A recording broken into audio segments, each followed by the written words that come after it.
G'day, Mate 40 here. So you may have noticed that the same people tend to pioneer all the oncoming stages of technology use. So Joe Rogan, he was big on cam streams and Ustreams back in 2007, 2008. I started blogging July 3rd, 1997. I'm still blogging. And then within a year, I started using photos, adding photos to my blog, video to my blog. I was doing the equivalent of podcasts, but they were live going across the internet in 2002, 2003. So a new favorite writer of mine, J. Caspian King, in the New Yorker, is talking about how tech has come to dominate politics. So media is no longer just a tool for politicians to get out their message, right? Politicians now have to shape themselves into optimized vessels for social media. So if you have an independent income, right, if you're not depending on your live stream or your blogging or your online production for your living, then you get to determine how much you shape yourself to be an optimized vessel for new eras of social media. But politicians are most effective when they shape themselves to reflect the moment, right? There are going to be some moments that are going to play much more effectively to left-wing concerns, right? We need more of the mother type. We need more nurturing. We need more social welfare spending, right? Those kind of moments. Elections fought over welfare, fought over healthcare. Moments that are going to play much better for the left. And then elections that are fought over law enforcement, over national defense, right? Those type of elections, when people feel unsafe, they're going to play much more to the strong points of the right. And so we don't know what tomorrow brings. And what's going to determine the success of a particular government, as Harold Macmillan said back in the 1950s, events, my dear boy, events. So in 2016, Trump became the Twitter president, but information technology has changed in the past 9 years. And so now Donald Trump has turned himself into the ideal president for the short-form video format. And so Trump has come to dominate TikTok. So why has Trump completely changed his tune with regard to TikTok? Because he's doing really well on TikTok. So Trump does long rallies. You could call them long-winded rallies, and the press may deride them. But with good editing, right, you can find incredible clips. And so viral clip makers, right, they know you just keep the camera rolling, something interesting is bound to happen. Donald Trump's the biggest star that social media has ever seen, and now he's equally a big star in the TikTok age, right? He's now on stage, in the director's chair, and at the ticket booth at the same time. So Trump has understood that the attention economy has shifted towards platforms like TikTok and YouTube with YouTube Shorts. I sometimes cut my long-form programs into YouTube Shorts because my long shows will get 300, 500,000 views, all right, spread over many different platforms. But the shorts will sometimes get 100,000 views. So if I've got an idea that's particularly important to me, put it out there in the form of a short, and I'll get a lot more views on it. So what's going on with big tech? We saw the titans of big tech showing up at Trump's inauguration. Is big tech shifting right? Well, I would think that it would be normal, natural, and healthy for big tech to have something of a libertarian impulse and to generally want as little government regulation as possible. And that's currently regarded as a right-wing thing.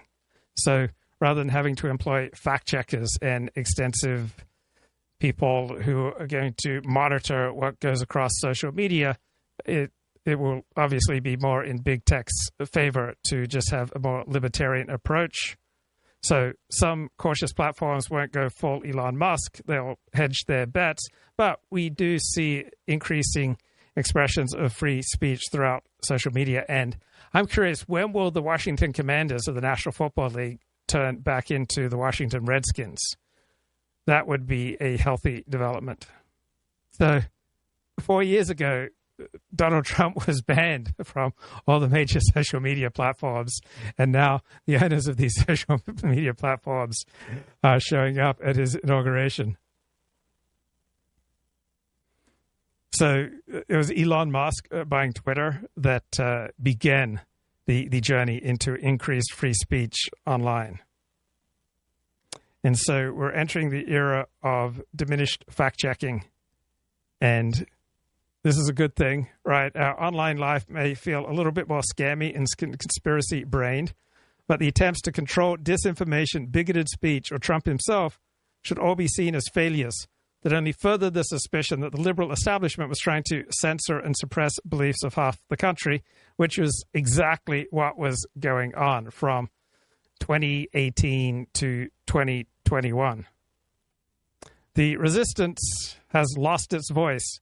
Many outlets, including the New York Times, have written stories now about the seeming lack of outrage and resolve among Democrats. I've noticed this myself since the election. Many traumatized liberals have shied away from the news. We see a muting of dissent and an inability to organize mass protests. So wokeness had its time in 2020, 2021. But since then, Republicans have had increasing success clamoring about the downsides of wokeness. Right? Wokeness was nothing more than the maximized version of the progressive affinity system. Right? Wokeness was perfectly tailored for social media, rubber stamped by the elite establishment and the prestige news media. So what happens to the angry Democrats when they're cut off from their social affinity networks? You can only rage alone for so long. So if a large portion of liberals believe that even the worst of Donald Trump will not harm them, so if they fall into a weary sort of acceptance, will the mainstream media follow suit? So the Obama years gave rise to a technocratic voice that was shaped by the rise of blogging. Blogging, in turn, had its own demands, the need to post constantly. No longer had the time to call 5 people to take the temperature around an issue. And then we moved to the age of podcasts and live streams and just increasingly open levels of conversation about many topics that the elite establishment believes that should not be discussed out loud. There is a huge difference between the views of average Americans, which are very pro-free speech, and the views of elites, which believe that social media needs to be severely restricted. The elites believe far more in censorship than do regular people. Now, video, it comes with its own requirements, such as drama, beefs, insults, exciting narratives. So blogging had its time. Now we're in the age of vlogging. And J. Caspian King has a great insight here. I found in my career that the same people tend to be the first movers on every new platform. Some people just have that talent. So now we have a shift from data back towards narrative and drama. As we enter the Trump restoration, any auguries about the next 4 years need to be adequate to this mytho-poetic landscape. Right. Essentially, we now are entering the age of narrative and drama, something that is dramatically fitting in the fate that is envisioned for both the president and the United States. So can the liberal mainstream media return to cinematic, mythopoetic, dramatic narratives and away from the technocratic approach of the Obama years? And this New Yorker writer, New Yorker is very much a publication on the left, is quite skeptical. I don't know of any story that can survive the hostilities of the people who own the airwaves.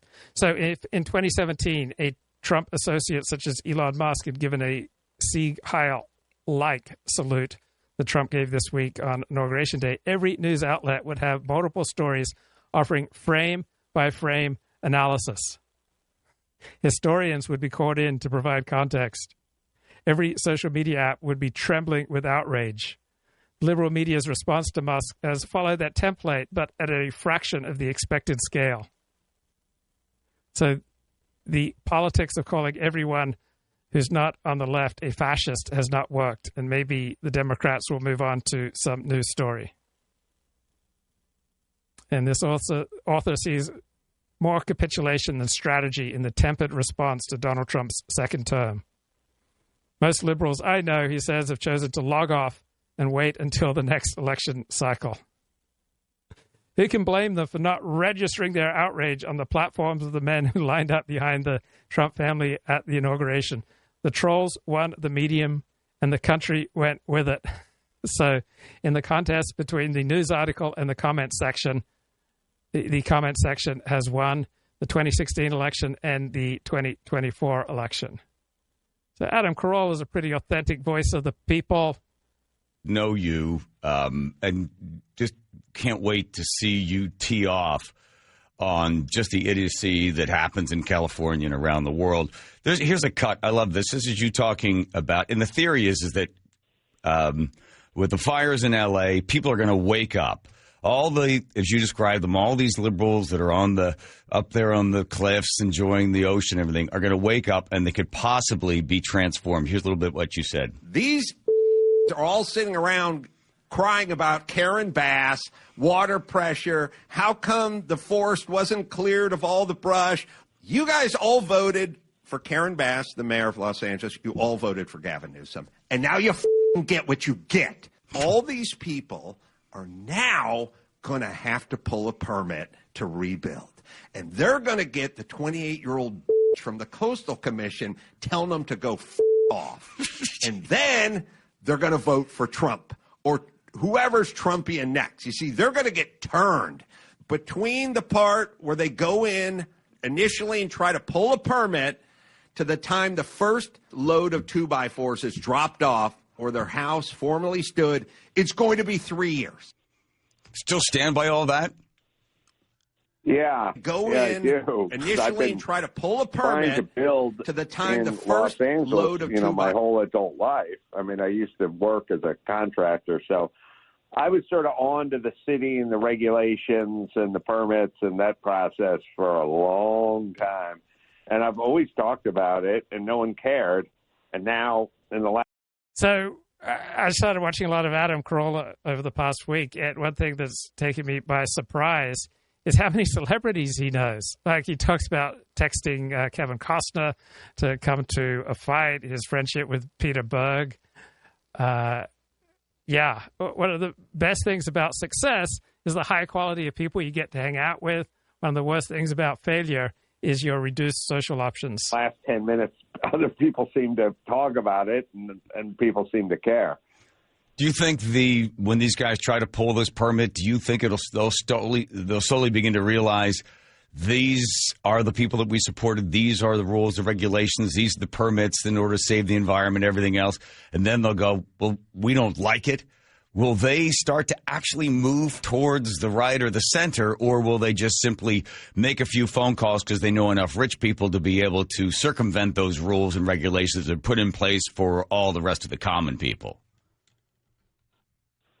They'll basically start down the road that Bill Maher started down a few years ago. He was always very left and progressive, and then he had to go pull some permits for his solar at his house. And once he started to try to pull permits for the solar, that's when he started to sound a little more like me. Yeah. But it was really the process of having to build something and seeing just how big and intrusive this city and the state is. I mean, I tried to get solar. I tried to do solar at a house 20 years ago, more than 20 years ago. I tried to do solar at a house in the Hollywood Hills. And I was like, I was remodeling. I was doing like a big remod on a house. And I was like, if I'm doing a big remod, I want to do solar. And I started to inquire about solar. And they said, well, only in Los Angeles do they require a master cutoff switch outside of the gate. So you have a house, it's got a gate, and the master cutoff switch needs to be outside the gate. Uh-huh. And they said nowhere else. Everyone else, you just put it on the panel. But only in L.A. It's got to be the outside. If you have a gate, it's got to be outside the gate. And they said, I don't know why, but it does. And I said, well, how do you get the master cutoff switch to the gate? And they said, well, you have to trench about 300 feet and run conduit and then put it on the outside of the gate. And I said, that's way too much work and too expensive, too big a hassle. And they're like, I agree. And I never got solar. But they want you to get solar. Right. That's the funny part. They keep begging you to get solar, but then they love solar, but they love regulations more. And so they put things in place that are sort of nuts and, again, don't exist in other municipalities. And people start either they don't get solar or they move or they get like Bill Maher, which is they start getting angry. How much of that, Adam Carolla, do you think is the people that are in these positions, the bureaucracy of the city or the county, because they're envious, jealous, they don't like the rich guys, so they're going to get in there and they're going to just make life difficult for them? Obviously, they're. If you listen to them talk, it's always this rich guys. They never. For considering it's rich guys who pay all the taxes to keep the lights on, there's not a lot of reverence for those guys. It's a Democratic Party thing. They turn these guys into the enemy every time Biden talks, every time Kamala Harris talks, anytime Gavin Newsom, any of these people that are rich people that hang out with rich people that need rich people to fund their thing. Whenever they start talking about oligarchs and rich guys, they demonize taxpayers, essentially. And they're not paying their fair share. It's like that, but it's not. The higher income earners pay 13% state tax in California. I don't know. Why is that not your fair share? I mean, Bill Maher, makes $20 million a year. He probably pays $3 million in state taxes a year. Is that not good enough? School teacher who paid $180 last year in state taxes. Yeah. Like, why is Bill Maher the problem? I don't, or whoever, Adam Carolla. Like, why are the big earners and the taxpayers?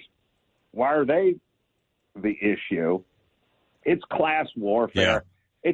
It's a bait. I mean, it's all. Okay, I read an essay by an attractive young woman, Mana Afsari, and she writes about the last boys of history. Okay. For thepointmag.com. Last boys at the beginning of history. And she talks about all the young men who are finding considerable meaning, purpose, and connection in life through a unironic embrace of Donald Trump. And she's not MAGA, but she's fair. So she talks about a few months before the 2024 election, Gen Z young men who are leaning toward Trump were described in the New York Times as apolitical and adrift. Is it implied that they'd been manipulated into Trumpism by bro-whispering podcasts? Maybe this was true for some. It was not true of the young, mostly male and intellectually curious Trump voters who I encountered this past summer during a reporting assignment to cover two overlapping conferences in July. First, the fourth installment of the National Conservatism Conference, NatCon, and then Liberalism for the 21st Century Conference, organized by the Institute for the Study of Modern Authoritarianism. So the first conference, people there are right-wing. Second conference, people are left-wing. The young men that I met at NatCon and who I kept up with throughout the summer and fall were far from apolitical. They showed no signs of being easily manipulable. When they described how they arrived at their political outlook, none of them cited podcasts. I attended these conferences not as a professional journalist, but as a young person interested in ideas. I had no bias against liberals or toward post-liberals and national conservatives. I was raised just outside of Washington, D.C. by immigrants. I'd come of age at the end of the Obama liberal renaissance. I spent my college years in Trump's first terms on a progressive campus in California, USC. Since graduating in 2020, worked at large government agencies and mainstream think tanks. But I've been searching for thinking and meaning beyond the technocratic liberal consensus. And so I became part of a politically mixed-up social scene in D.C. and discovered that despite the 20th century liberal occupying the White House, intellectual vitalism in my generation was increasingly to be found in post-liberal or conservative spaces, in other words, on the right. I expected to find a political sideshow at NatCon. Instead, I found a movement, perhaps the only one I'd encountered during my time in D.C. She talks about one man and his exact concerns: how to live a good life, how to find love, how to cultivate meaning, how to make great choices in life. And when the author was at university herself in her sophomore year in early 2017, I asked the secular humanist chaplain at the University of Southern California, where I studied, how I could set myself up for a good life in college and beyond. How could I be happy? How could I find a vocation or a calling? How could I be a good person? Chaplain told me to look around and identify the people who had lives I wanted to live. Asked myself what their values were. I quickly realized that these moral exemplars were not in the secular student group I joined, which had become increasingly morally vacant, pseudo-rationalist and eccentric, drawn to effective altruism and convinced by Sam Harris that murder was merely a social construct, to say nothing of love. More and more of my female friends were embracing polyamory as a way to grandfather in situationships or infidelities, while being told in special seminars that monogamy was a colonial construct and should be discarded. As a child of divorce, as a young woman, my primary concern was having models for healthy relationships, not resisting colonialism in my dating life. I had no interest in subverting things like monogamy, moral norms, courtship, the nuclear family, faith, a classical education, things that I'd never had or never known in the first place. I wanted a serious boyfriend. Other liberal students and professors, if they had some personal success, whether wealth, wisdom, marriage, they dare not talk about it, since it would put them at the risk of being seen as trying to be better than others or morally prescriptive. Plus, after 2016, there was a fascist on the loose. Metaphysics, values, these are impossible in Trump's America. It was best not to betray one's privilege by trying to discuss them. The authority figures on campus, the teachers, the chaplain, did not want to or could not give guidance or even basic classroom instruction during Trump 1.0, so I turned away from the tyranny of the present political moment to the timeless classics. I chose to study ancient Greek. In my third semester, the professor frequently interrupted our close readings of the Iliad's 8th century Greek to try to relate the events of Troy to Trump's latest political activities. I came away having read almost none of the Iliad. All I remember is forming half of a tiny audience for one male professor's personal op-ed and therapy session. I was begging to be given values, community, a purpose, a vocation, and found none. People need this. People need a hero system, which they will get from their community. Right? Find your people, find your tribe, find your community, you'll find your hero system. Find your tribe, find your people, you'll find your purpose. Find your tribe, find your people, you'll find your vocation and your avocation. Instead, my teachers repeated what they'd heard on the news. In due time, by pursuing what was left of a liberal arts education, I met professors who were eager to teach me. My entire life, I'd been told that conservatives and religious people and men were monsters, idiots, abusers, or dangerous bigots. The first conservatives I met, it turned out, were among the few faculty at my university who took their disciplines seriously on their own terms. Whether philosophy, literature, or ancient languages, the few conservative, apolitical, or moderate professors I worked with on campus never asked me where I stood, but how I thought. They saw a young woman choosing to study the liberal arts on scholarships and gave me an education. The most serious poet and poetry teacher I met on campus was the former chair of the National Endowment for the Arts under a Republican president.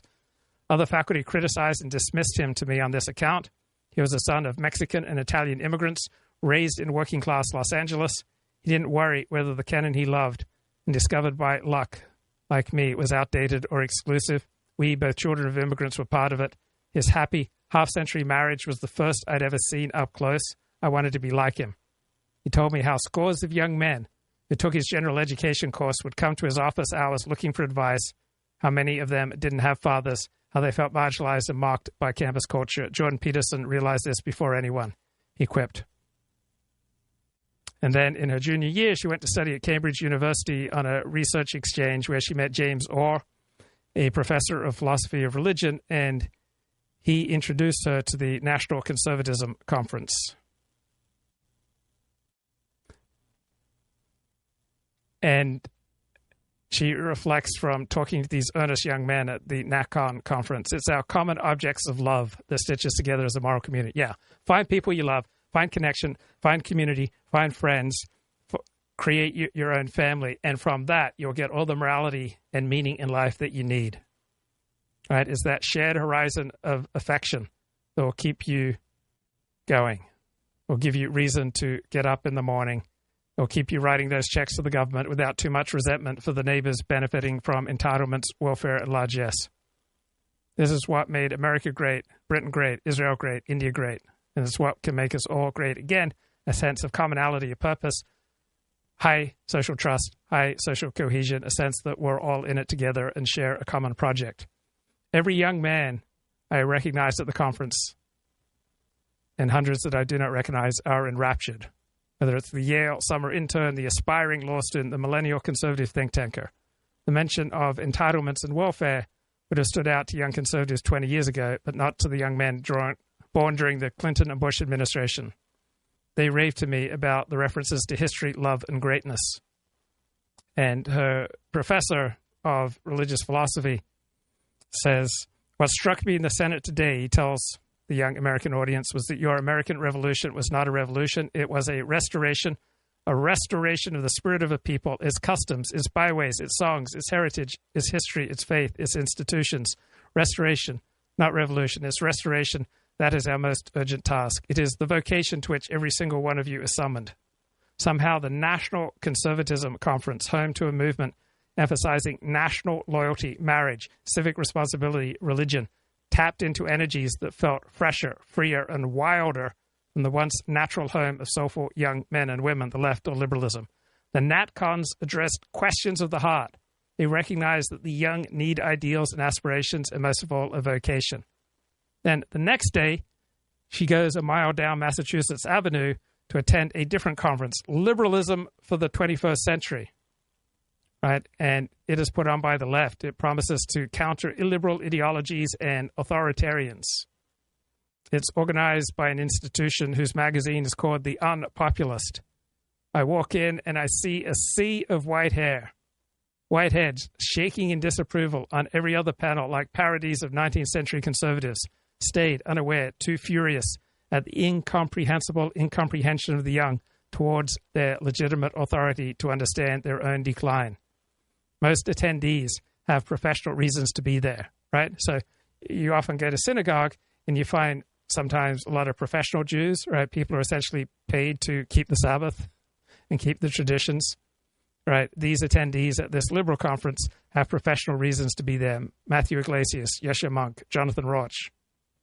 During one of the first panels, the main auditorium is empty and quiet enough that I'm afraid, standing by the refreshments, to pour myself another glass of iced tea should I draw too much attention. As I carefully put my glass down, Columbia University professor Damon Linker gives me a warm smile, perhaps encouraged to see someone young and unknown there.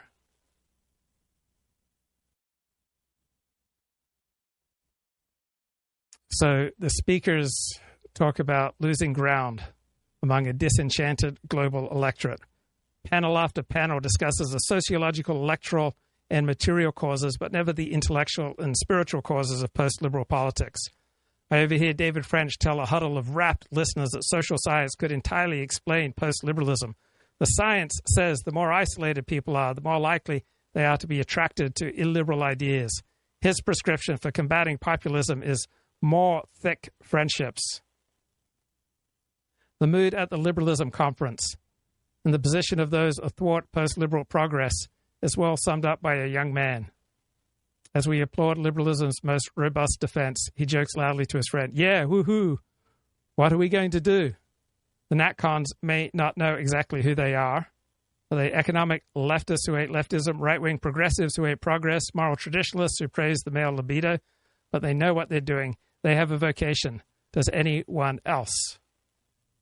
Thoughtful essay from a young lady. People need to belong. for a highly individualist culture, we could probably deal with a little bit more collectivism, a little bit more of a sense that we're all in it together. And you can fireproof your house, for example. But if your neighbors don't fireproof their house, then your house is more likely to go up in flames. This is from the Los Angeles Fire Department video, Designed for Disaster, the story of the Bel Air Conflagration 1962.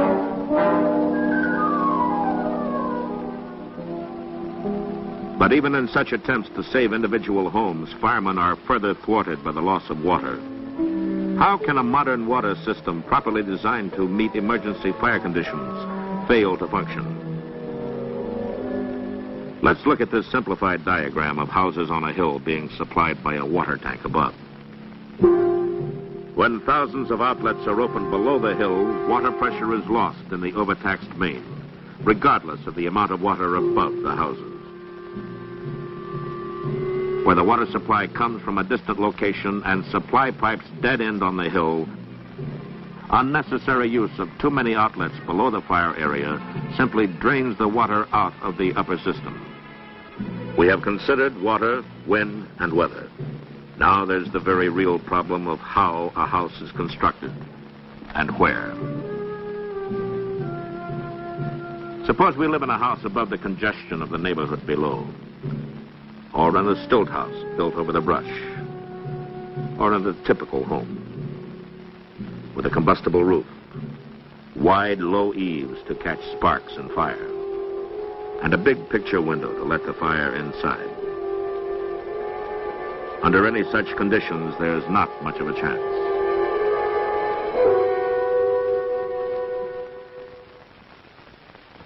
In 1959, experts from the National Fire Protection Association surveyed portions of Los Angeles. They found a mountain range within the city, combustible roofed houses closely spaced in brush-covered canyons and ridges, serviced by narrow roads. They called it a design for disaster. They predicted the Bel Air fire, plus others which are sure to come, unless citizens and city officials work together on a definite plan of fire defense. The prediction was nothing new to firemen. They have their own ideas about people who don't like water pumping stations or fire stations in their neighborhood because they feel that they're unsightly.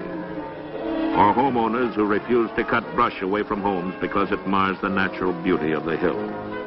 And those groups who maintain to the last glowing ember that combustible roofs are not hazardous in fire areas, despite the fact that over 600 cities have outlawed them.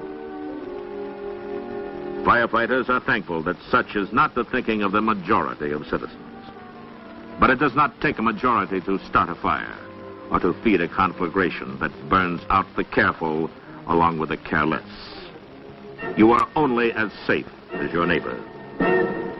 When you live in a hazardous area, you're gambling that fire won't start from hot ashes, a cigarette,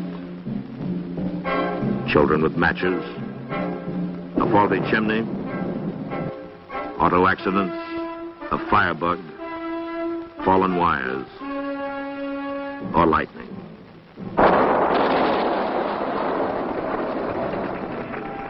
These are the odds. Okay, Ross Douthat emailed out today in his newsletter how the liberal cathedral cracked up. Imagine showing the scenes inside the Capitol at Monday's inauguration to a visitor from the distant, misty past of 2021. Imagine them watching as the leaders of the same American tech industry that just 4 years ago united to deplatform Donald Trump. Are they now crowded close around him, competing for his favor? Then think about how one might explain the larger change behind these scenes, the rapid movement from the era of woke capital, from a seeming alignment of all major American institutions on the side of liberalism and progressive ideology to instead a Trumpian restoration. Like, what the heck has happened here in just 4 years? Now we see the right's cultural gains as much larger than Donald Trump's electoral majority. So I'm curious what this left-wing historian has to say. I think the time has come to release all of these documents. We have so many conspiracy theories going out there, and over a period of time, batches have been released. Right. This is historian Douglas Brinkley, the son of ABC News anchor David Brinkley. But we might as well just get this done with and see what happened. Bobby Kennedy Jr., I've spoken to him over the years. He's been on a hobby horse about believing the CIA killed his father. I'm not of that school, but he's taken the time to actually go meet Sirhan Sirhan, the charged and imprisoned assassin, and Bobby Jr. wanted him released. Coretta Scott King and the King family, particularly Dexter, went to meet James Earl Ray, who killed King, and they believed Ray was innocent. So, there's been this confusion in the country on all three assassinations, and this should be the last big step. But we will never know if things were destroyed somewhere along the line. Let's see if any redactions are still hanging in there. But the argument now, after 50 years, that it's we have to keep holding on to this stuff. I think transparency is good now, just like Frank Church, a Democrat of Idaho, did after Watergate. There are these moments where you got to let this stuff out, and Trump committed to it, and he lived through with it with that executive order. I think he's. It says something about his larger feeling about the CIA and about things that are kept from the public. And certainly after this much time, it seems like it should be out. But as you point out, there may be things that were destroyed, and we'll see what the redactions look like. But in any event, it seems high time. It's interesting that Senator Blackburn, put out there today in this same. Okay, back to Ross Douthat in his weekly newsletter, talking about even as the lords of Silicon Valley came to kiss the presidential ring, my colleague was interviewing Curtis Yarvin, an intellectual of the outside right, and it is his analysis of what Curtis Yarvin called the cathedral, the interlocking, elite, opinion-shaping institutions of our society, which tend to move in concert, leftward, always leftward, despite lacking any form of centralized control.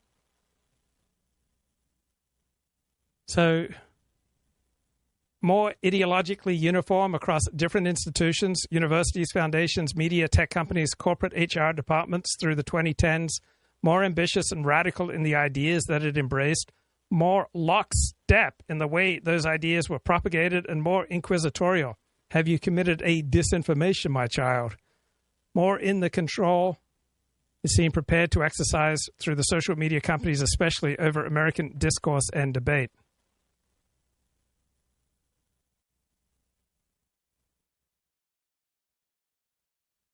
And Ross Douthat says there's no such thing as a purely liberal society, right? You're always going to need more than just liberalism. Man does not live by procedures alone.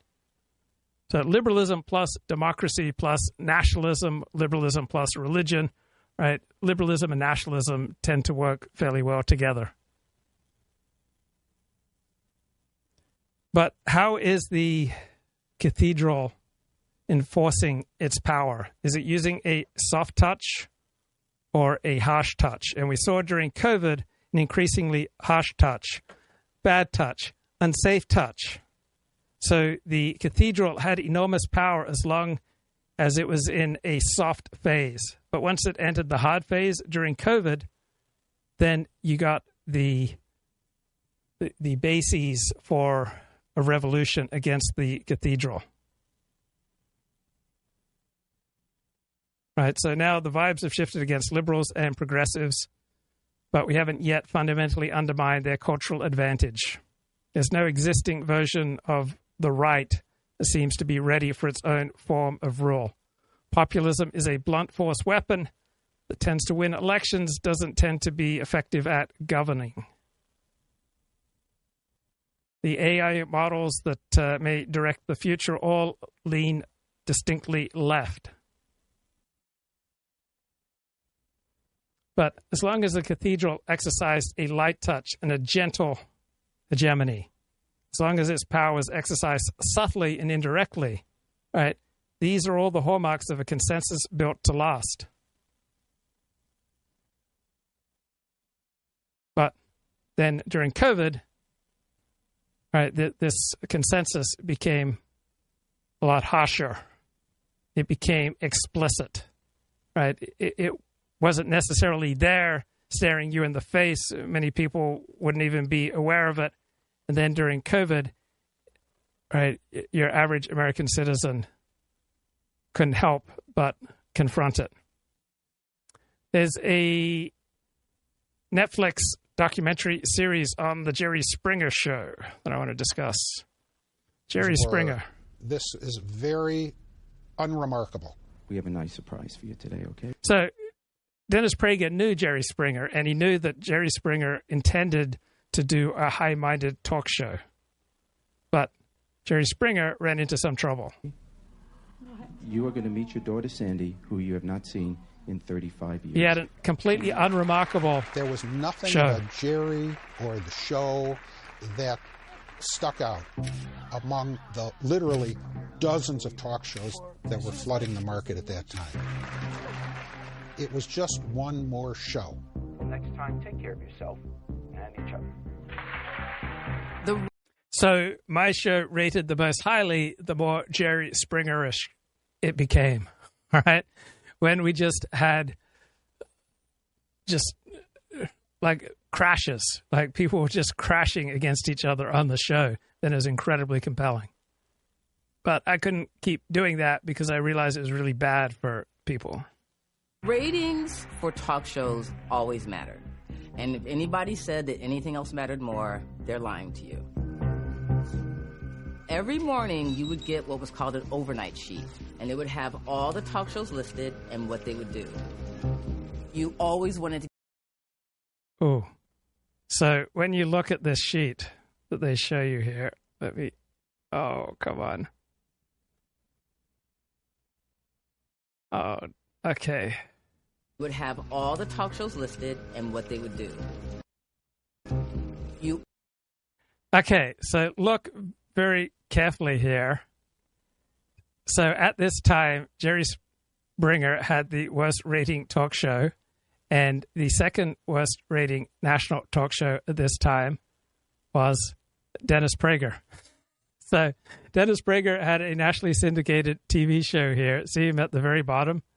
So you got Oprah Winfrey at the top, Jerry Springer at the bottom, and the only person who wasn't as bad as Jerry Springer, just slightly close to the bottom here, Dennis Prager. And so Dennis Prager's producer says, we need higher ratings. If we get higher ratings, you can stay on the air and you can do more good. You can teach people about ethical monotheism, but we got to get the eyeballs. And the best way to get eyeballs with a talk show is to create pictures that if people are surfing through channels and they're not even listening, right, the sound's off, they're just surfing, and they need to see a picture that immediately stops and arrests their attention. And so Dennis Prager's highest rated talk show, nationally syndicated talk show episode was when he had a variety of women come on modeling lingerie. That got the audience. Always wanted to get at least a 2 million people watching. That was like the magic number at that time. Obviously, Oprah would get 12, 14. That show was a beast, So in the fight to stay on the air, the Jerry Springer show brought in a whole bunch of people from tabloid backgrounds who were much more at ease giving people what they wanted to see. He eventually saw that this had potential. And yeah, he went along with me. Okay, let's give it a shot and see what happens. All right, please welcome the host of our show, Mr. Jerry Springer. That was the beginning of Richard saying, do not bring anything to me unless it is going to be interesting with the sound off. I wanted somebody going through the channels, hitting our show, and saying, holy shit, what the hell is that? And that was a winning formula. That suddenly... Well, it just doesn't matter what I ask, So when they put on material like this, right, suddenly the ratings went way up. Who could have imagined that? So a producer on the Jerry Springer show has come forward in a new interview that he acted as the pimp for the notorious talk show host Norm Lubau went from a multi-time guest to freelance guest booker to star producer on Jerry Springer's long-running lowbrow show, where the dregs of society would be called on to fight, to curse, spit, strip for the afternoon entertainment of the American public from 1991 to 2018.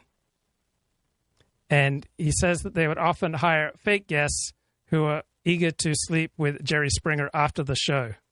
So I knew a lot of people who went on the Jerry Springer show from the pornography industry, and it was fake. They would come up with just fake forms of drama. And yeah, a lot of people would go on the show and they would pretend to be something. And there are a lot of women who are happy to do double duty, right? They'd come on the show and then they'd have sex with Jerry after the filming. So much of what this guy did was not so much finding guests, but finding guests, women who would then go on to sleep with Jerry Springer. And so this guy calls this Netflix documentary a whitewash. That's what it was about. It was about getting people to stop. Hey, Jerry. Bob. So there's the guy. Did you get those shoes?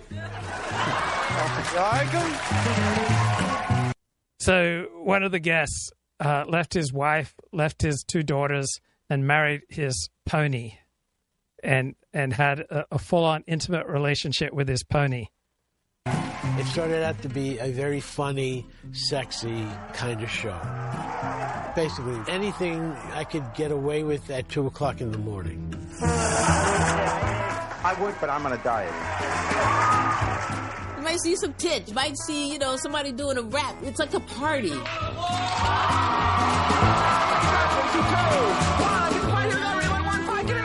I told the stage manager, when he comes out, I want everybody on their feet. And I want them to chant, Jerry, Jerry, Jerry. And I was like, really? Yeah, that's what I want. Because people at home, they're going to think he's famous.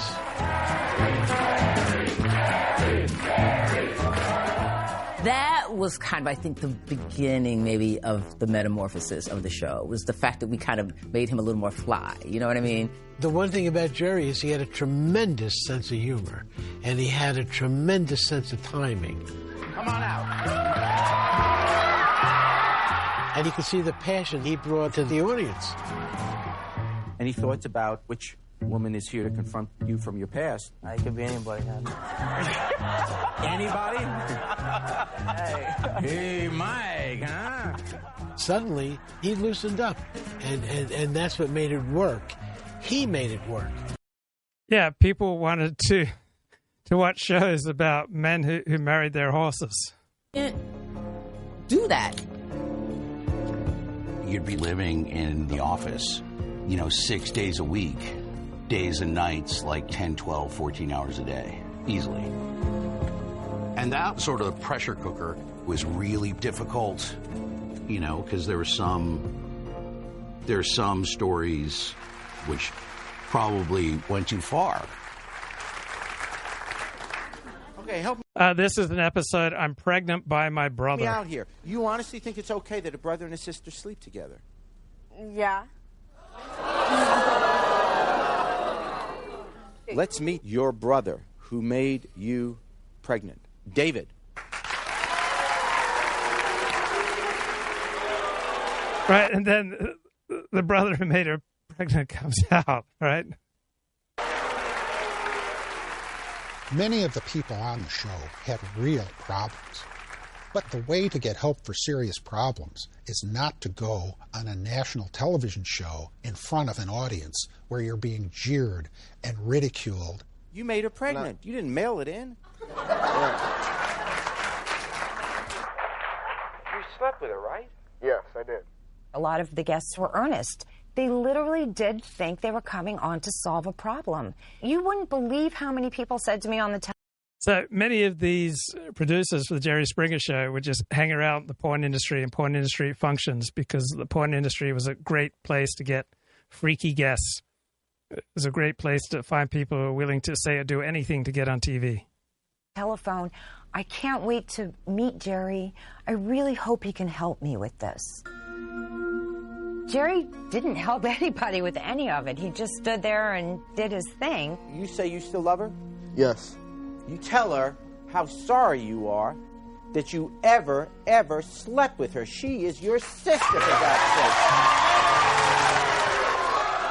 sake. These guests got it all out in this really extreme environment where there's a lot of people looking at you, and some people would go crazy, right? They'd lose their minds. Springer show. It had to be like 3, 4 o'clock in the morning when I get a call from this guy. He says, "Hi, my name's Mark." And I go, "Hey, Mark." And he's like, "I've been meaning to call the show for a long time." Okay, cool. Because you guys are the only people that really would understand me. I left my wife and my 2 daughters for a Shetland pony. Really? Sounds like Kip. I mean, I hope Kip didn't love his pets this way. Huh. And I'm like, this is a fucking dream. So the difference between bestiality and you is what? The animal loves you back. He said that he and Pixel looked at each other and they had an immediate connection. Okay, that's weird. I was petrified to pitch it. How am I going to pivot from a straight-up love triangle to a dude is sleeping with a Shetland pony? Toby came in and said, "I have a man who married his horse and wants to come on the show." My first reaction is, will the horse be there? I don't know, like, I guess you put it in a truck. I'm in. I mean, to me. They bring the horse on, and the horse and the man like licking each other's tongues. Okay, and this is all fun and games, right? And this is just all lighthearted, good fun. He's going to be able to hear you. You guys are such a great level. There are a lot of things that these producers felt they had to do that I'm sure they're not proud of. I've been seeing somebody else. Do what? They had to create all kinds of combustible situations because they want to get that spark, they want to get the heat, they want to get the explosion. So for years, pretty much every Jerry Springer show would feature a fight. And yet they had to know that when the show was over and the lights were off and those guests were sent on their way home, that they might have really changed their lives for the worse, forever. Let me take this opportunity to thank you all for being with us, and I hope you're able to find some peace in your future relationship. I hope it works out for you. So this particular show led to a double murder. Jerry Springer Fights Camera Action is the name of this Netflix documentary series. But this is where it hits home for me. Right, I'm the victim here, 1998. The initial turning point came one Saturday when we got called into like an emergency meeting at NBC Tower. Just producers, senior staff. All of a sudden, the door opens and Jerry comes in. And that's like super bizarre. Jerry's never in on a weekend. Like, nope, not a thing. And he just says, guys, I'm really sorry. But, there's nothing more to say now. I am dreading the day where I have to come before you and say, guys, I'm really sorry, but there's just nothing more to be said now. Because I don't want to let you down. I know you got me up here, right, on a pedestal, and it would just be so disheartening if you found that I'd acted in some kind of improper manner. And that's it. Walks out of the room. We're all like, what? Right. I'm the victim here. This man, he soiled my angel. He soiled my angel, Kendra Jade. I thought she was my precious. I thought she was just for me. Aside from the men that she had sex with professionally as a porn star, but aside from that, and then to find out that this man had been with my precious, do you know how that made me feel? I wasn't happy, guys. He had some kind of erotic interaction with my precious Kendra Jade and Kendra's stepmom. This beast. His erotic appetites, do they know no limits? It turns out there's a story about Jerry having a threesome. Right. Here he is with my precious. Right. My lovely little Kendra. And her lovely, lovely stepmother, who I got to know. And Jerry went into bed with my precious. Right? How do you think that makes me feel?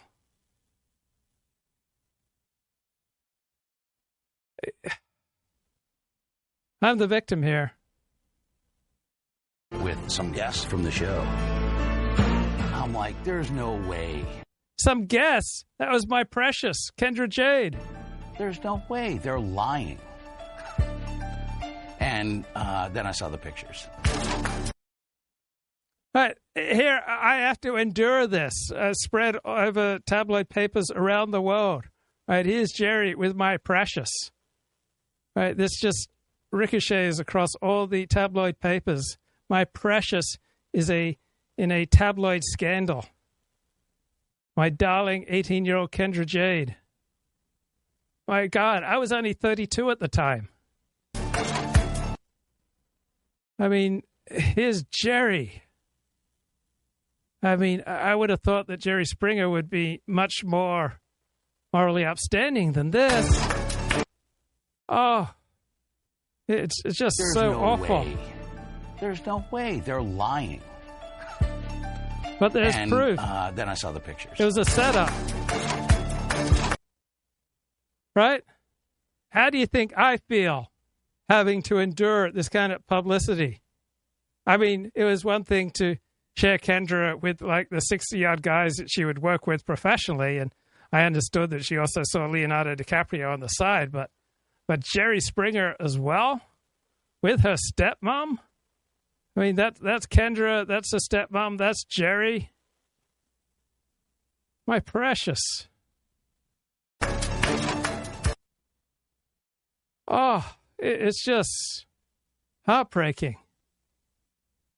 It was amazing that I was able to love again after this. It was weird because it was Jerry, because we never looked at him like that. Most of us would never dream of exposing our most intimate secrets to the whole world. I pray to God that I am never in such a scandal, because I know that your heart would just fall, that your life would be in tatters, that your vision of me would be destroyed, that everything that we have built up together would be finished if I ever was morally compromised in such a fashion. Please, God, help me to stay strong. I never want to let you down like this. This is my pledge to you. I will never be with a woman and her stepmother at the same time. We cherish our privacy and want others to see only that side of us we choose to present. He was always very private about his private life. He never talked. Like me. I'm always very private about my private life. I hate to talk about myself.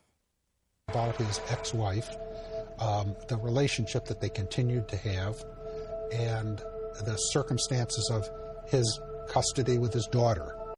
And question from the chat, do I think the U.S. government had advanced knowledge of or involvement in 9/11? No, I do not. Jerry absolutely loved his ex-wife. They were amicably separated and really good friends. His daughter. I'm amicably separated from 20-odd ex-girlfriends.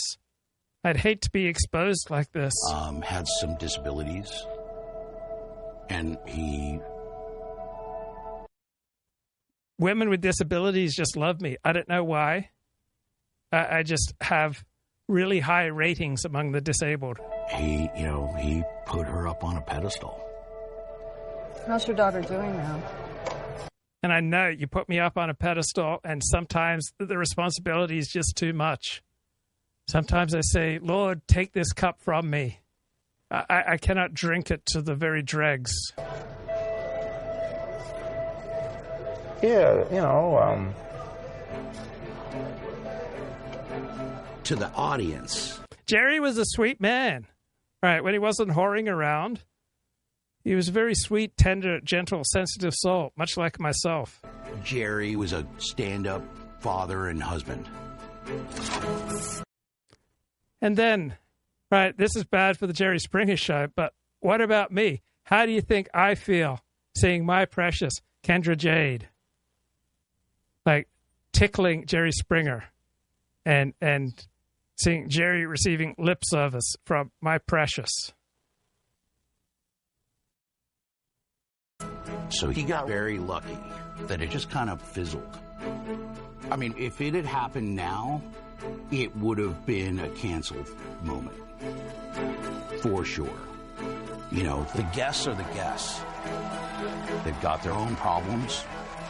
The guests are the guests. The guests were there in large part because they were quite willing and eager to completely make stuff up, to go through various forms of fake drama.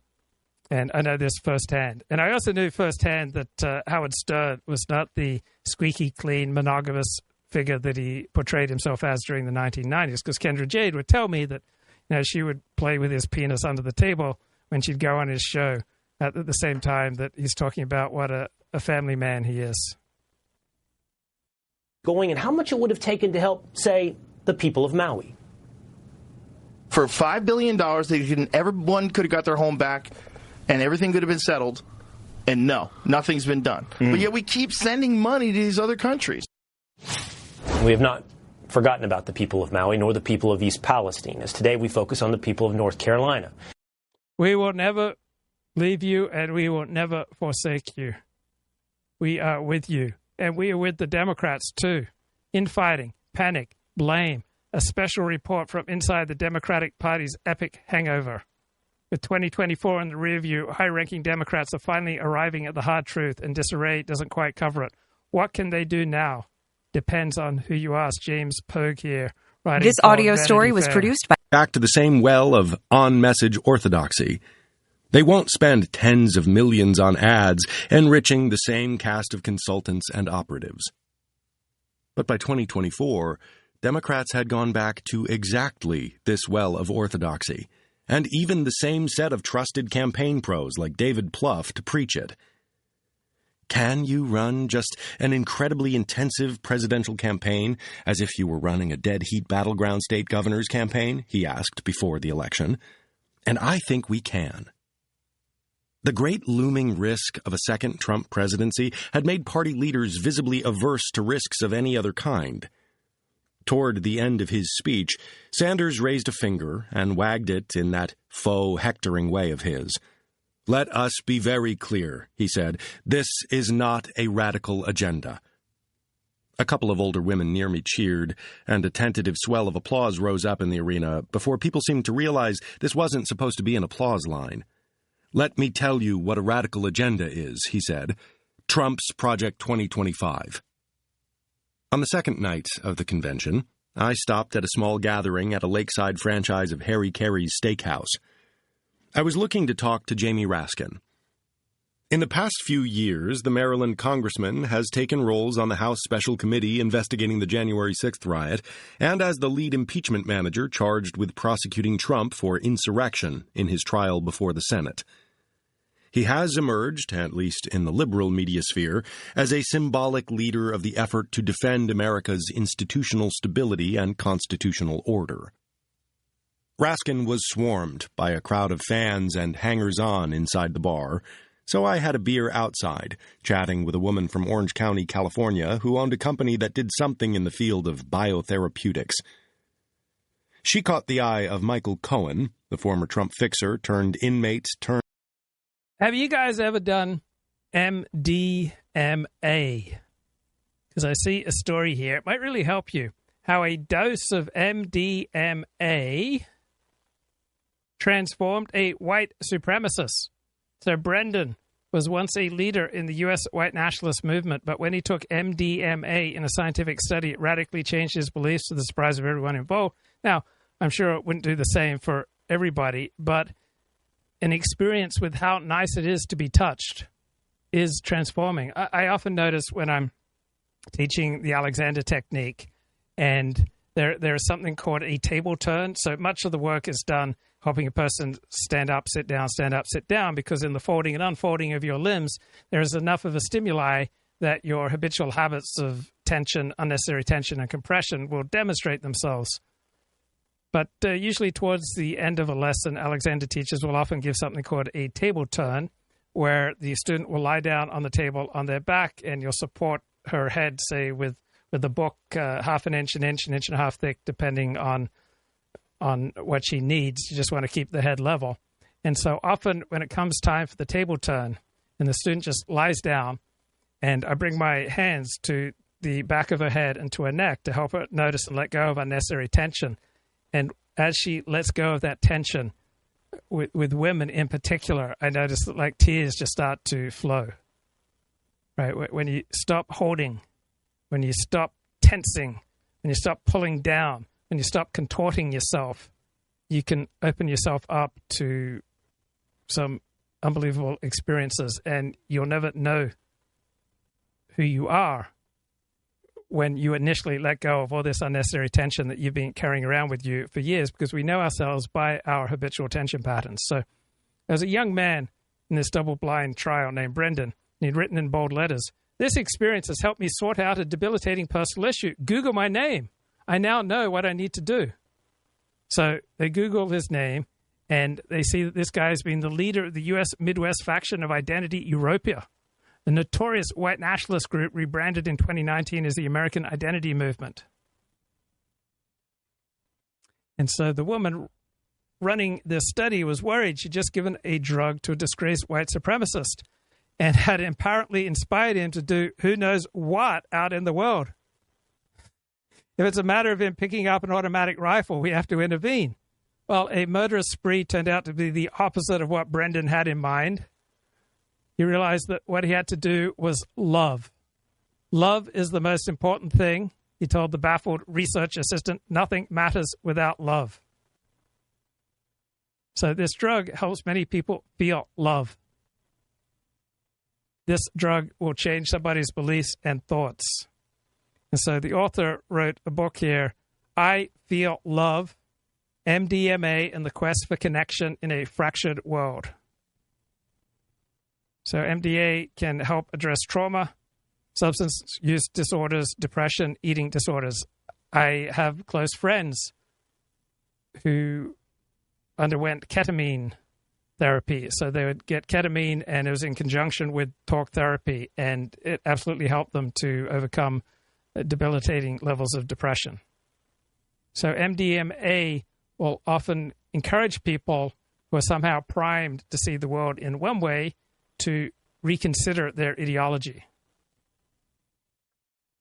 So it can help people see through the fog, the fear that divides so many of us.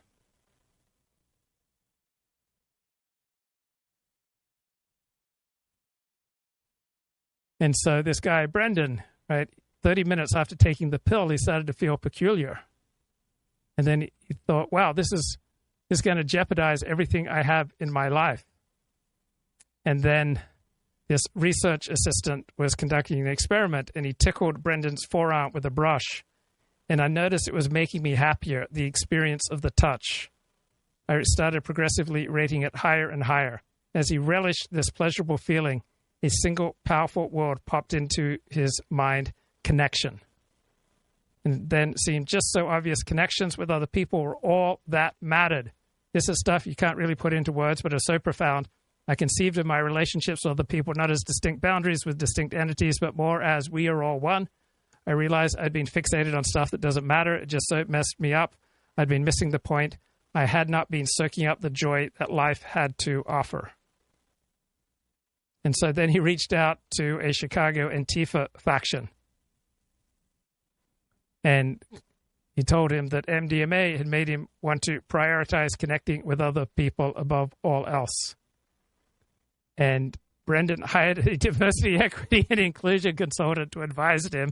He enrolled in therapy. He began meditating. And he started working through a long list of educational books. So MDMA was a touchstone for growth. He has not completely abandoned his bigoted ideology. There are moments when I have racist or anti-Semitic thoughts. But now I recognize that those kinds of thought patterns are harming me more than anyone else.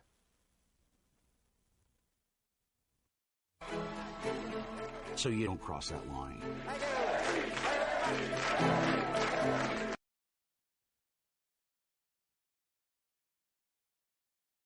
Okay, how Politico suppressed Joe Biden stories. Great example when Politico did that terrible, ill-fated headline. 51 intelligence agents or former intelligence agents say that the Hunter Biden laptop was disinformation, right, or bore the hallmarks of disinformation. Turns out that story was closer to disinformation because the Hunter Biden laptop appeared to be true. But then Facebook also pulled all stories down about the Hunter Biden laptop, and I think Twitter did at the same time too. Correct. Yeah. They punished the New York Post. It didn't help. I mean, Politico, my former employer, and I knew at the time, didn't do itself any favors. I was covering Biden at the time, and I remember coming to my editor and saying, hey, we need to write about the Hunter Biden laptop. And I was told this came from on high at Politico. Don't write about the laptop, don't talk about the laptop, don't tweet about the laptop. And the only thing Politico wound up writing was that piece that called it disinformation, which charitably could be called misinformation at the least. Yeah, I mean, I had a hard time. You know, I wrote some pretty serious reporting on Hunter Biden, which actually ended up getting him prosecuted, the story on the gun. Yeah, and I remember you consulted with me because you did the original report on the gun. And you came to me like, how do I write about this? I'm like, honestly, I don't know. Yeah, because it was hard to get it done. You figured it out. Yeah. I spent three months on it. I went to the laptop shop and I did all of the reporting in Delaware, and I did all of that. But yeah, it had to be like it had to be 100% nailed down. I had everything, you know, the police reports, I'm a solid reporter, but I do wonder if it would have been published a little quicker if it was a different type of story. Well, since we're spilling tea about our former employer, I still have a copy of the story on my external hard drive. In 2019, a rival presidential Democratic campaign of Joe Biden's gave to me the tax lien, the Oppo research, the tax lien on Hunter Biden for the period of time that he worked at Burisma. And I wrote what would have been a classic story saying, you know, the former vice president's son was slapped with a big tax lien for the period of time that he worked for this controversial Ukrainian oil concern or natural gas concern, which is haunting his father on the campaign trail. That story was killed by the editors, and they gave no explanation for that either. Interesting. So that general experience, you know, obviously the public doesn't know about those things, but as a reporter, having witnessed the way in which the two candidates we just get called like the terrible mainstream media. It's like you don't understand the process there. We also don't understand the dumb decision of cowardly editors. The man above us when we're trying to do our jobs. Yep. You know? Okay, some good stuff on yesterday afternoon's two-way program with Mark Halperin. The populist president going to Davos. But I will say this. You guys probably hear this too. I deal a lot with businesses, especially after November. C-suites are scared shitless of Trump. They really are. And more importantly, they have no idea how to talk to half the country. They're so used to, they adjusted because their workforce is still kind of from 2020, their DEI stuff. So what I noticed very quickly was immediately Bank of America had a graphic up and they tweeted out from their account, we don't, discriminate, blah, blah, blah. I can only imagine the panic conference call that the comms team, marketing team, legal, all got on immediately after Trump went. And I know the White House loves that. They love that power. Yeah. And JP Morgan put out a very similar statement. Yeah. The Journal and the New York Times have led the way in writing pieces about what you're talking about, Matt, and we've talked about it on these shows, but it's a massive story. They have billions of dollars at stake.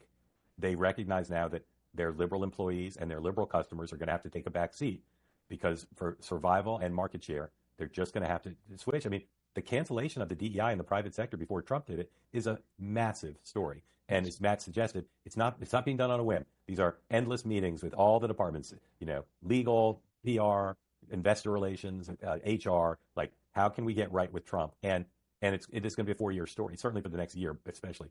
Mark, thoughts on the Davos, Florida man becoming Davos man? Well, he did mail it in, right? He didn't actually go to Davos. Yeah. So that's just sort of a gimme for him. He's busy. So why do people go to Davos? Davos is where the future is created, right? A lot of very smart, capable, successful people go to Davos. It's not a bad thing. See, he's busy. Yeah, he's doing things. He's canceling DEI and he's calling Bank of America out on a carpet. Yeah. Can't think of a better. Well, I'm not going to say that. I don't want to get in trouble. Any thoughts on any thoughts on his performance? Not. I mean, I think what you said is accurate. That this is Trump's sort of troll in chief. Yeah. Trump is perhaps in the most powerful position, politically speaking, he's ever been. Yeah. This might be the zenith. Yep. We'll see. Yeah. Dan. Yeah, it was classic, Trump. He just was boasting about everything. Thought it was interesting that for the first time, it's only been 3 days, he took a shot at the Fed to start saying that he wants interest rates lower. It's been lost here this week, but inflation's remaining a little high. There's a story in lots of papers about the price of eggs, largely due to the bird flu. But, unlike his first term, where he kind of wanted interest rates low and the economy was running and there was no inflation, it's a different dynamic now. And so it's kind of going to be worth watching whether he starts to get frustrated as the Fed tries to kind of keep that plane landing of inflation coming down without tanking the economy. So PBS last night released Trump's Comeback, a 53-minute stunning political comeback. Donald Trump's return to power. A new chapter in American history will begin. Drawing on years of interviews, his long history of overcoming obstacles. Trump cannot see himself through the prism of loser. And opposition.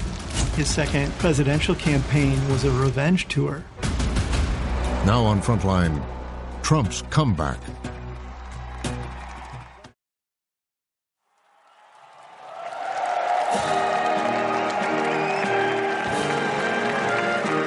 For Trump, today's inauguration marks the greatest political comeback in generations. He comes back to the White House, remarkable when you consider the way he left the White House. Enjoying what was thought to be an impossible milestone. You think back to after January 6th, the thought of him coming back to the presidency was not even remotely a possibility. A total impossibility to everyone but Trump. States. So help me God. So help me God. Congratulations, Mr. President. The political comeback is complete. He is now president. We will never see anything like this in the lifespan of this country, I think, ever again. It wasn't just the most historic, most improbable, impossible comeback. It was a roarback. All right, Hogan Gidley, he often appears on Mark Halperin's show. It was Donald Trump's greatest comeback in a lifetime of trying to prove he was a winner. In the scope of American history, it's almost unbelievable. In the scope of Donald Trump's life, it's kind of routine. The story of his life is massive swings between utter failure and glorious victory. And here's Trump, about as triumphant as it gets. It's a story that goes back decades. I don't think you can understand Trump's presidential career without understanding his history in business,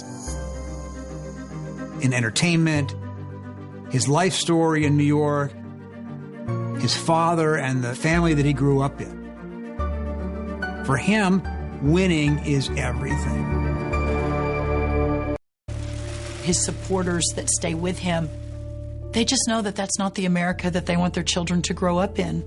That a government that is so weaponized against a former president, at some point, it's gone too far. All of these raids, all of these prosecutions only fed his presentation of himself as a victim, as a martyr, as someone who was there to take these bullets on behalf of Americans. President Trump officially clinching the Republican nomination for president. Donald Trump securing the Republican nomination in commanding fashion. Then, a defining moment in his comeback. You want to really see something that said, take a look at what happened.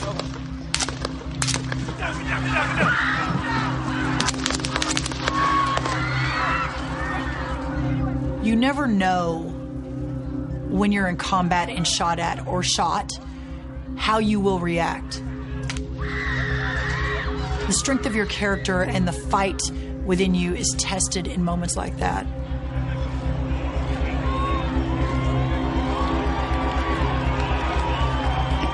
To watch that man stand up, raise his fist and look to the crowd and yell, "Fight, fight, fight."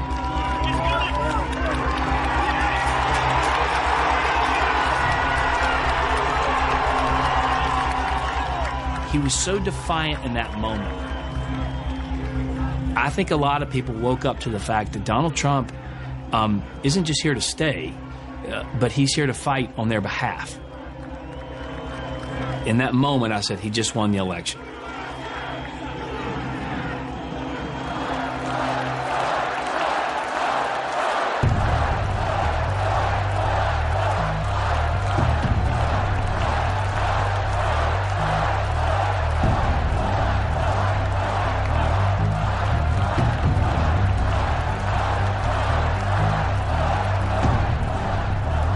No matter what obstacle comes our way, we will not break, we will not bend, we will not back down, and I will never stop fighting for you, your family, and our magnificent country. Never.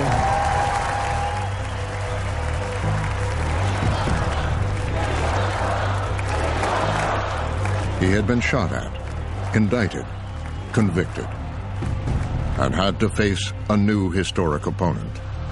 I know Donald Trump's type. All eyes are now on Vice President Kamala Harris. Now Kamala Harris 49, Trump 44 nationally in our new poll. Armed with grievances, he promised to get even. November 5th will be your Liberation Day. November 5th, with your vote this election, their lying, cheating, thieving, hoaxing, and plotting will come to an end. It's going to come to an end. His second presidential campaign was a revenge tour. I think he's angry at law enforcement for trying to corral him. He's angry at the media for trying to tell the truth about him.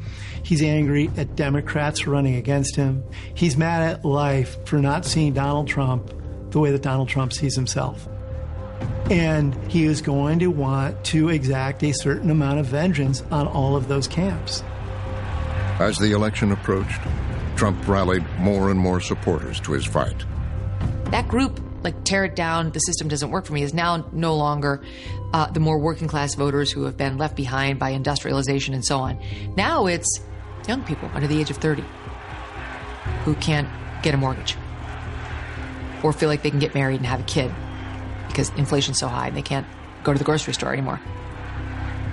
There were a lot of people that didn't like his personality, didn't like his tweets, just weren't sure that they wanted another 4 years, that ultimately went into the ballot box and voted for Donald Trump because of the strength, because of the fight, because they knew that at the end of the day, he would do right by them.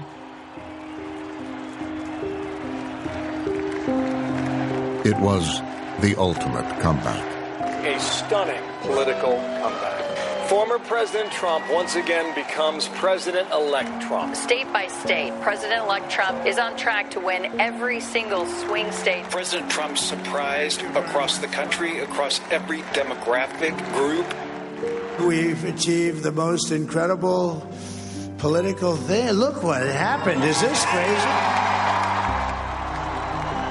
This is a defeated president recapturing the White House 4 years after a pandemic that killed hundreds of thousands on his watch, after an election that he tried to overturn, after 2 impeachments, 4 indictments, 34 felony crimes.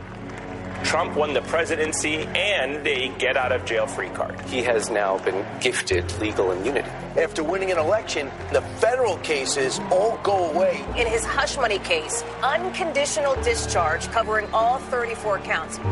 No prison time, no fine.